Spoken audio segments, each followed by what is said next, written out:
Il y a eu ici, dans ce pays, un monsieur qui s'appelait Étienne Tshisekedi. Tout le monde connaît son combat. Jamais Étienne Tshisekedi n'aurait utilisé la violence pour empêcher à un adversaire politique de s'exprimer. Parce qu'il avait confiance. Parce qu'il avait l'assurance. Le manque d'assurance du pouvoir actuel les conduit à se réduire à la violence parce qu'ils savent, et je réponds indirectement à la question sur le climat de campagne, parce qu'ils savent qu'une campagne en ordre, où la liberté est de mise, ils ne vont pas tenir. Tenez bien. Pendant le régime Kabila, sous le régime Kabila, à la période électorale, n'est-ce pas qu'on a vu dans cette ville, j'y étais, des gens faire la campagne de Ramazani, de faire la campagne des autres candidats.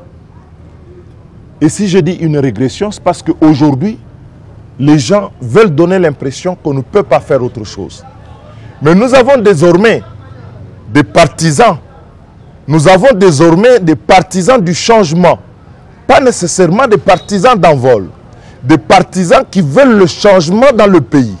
Et y compris ici au Kasaï, qui veulent que la refondation du Congo triomphe parce qu'elle représente à ce jour le seul projet qui était présenté de manière alternative à la situation actuelle. Alors, vous me demandez comment je vais, je ne suis pas un médecin. J'ai reçu un projectile dont il m'est difficile de peser le poids. J'étais blessé, je saignais. Je me sens bien. J'ai échappé à une tentative d'assassinat parce que ce qu'il faut comprendre et qu'il ne faut pas banaliser dans ce type d'acte, c'est que quand vous atteignez quelqu'un à la tête et que vous avez quelqu'un qui est placé à un endroit avec une mission précise et qui est aux arrêts au moment où nous parlons, écoutez, l'acte qui a été posé, ce n'est pas pour faire un bobo, c'est pour éliminer physiquement un adversaire politique.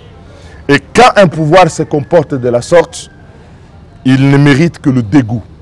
Quant à moi, je crois que le combat que je mène pour mon peuple, pour le pays, est au-dessus de tous ces travers.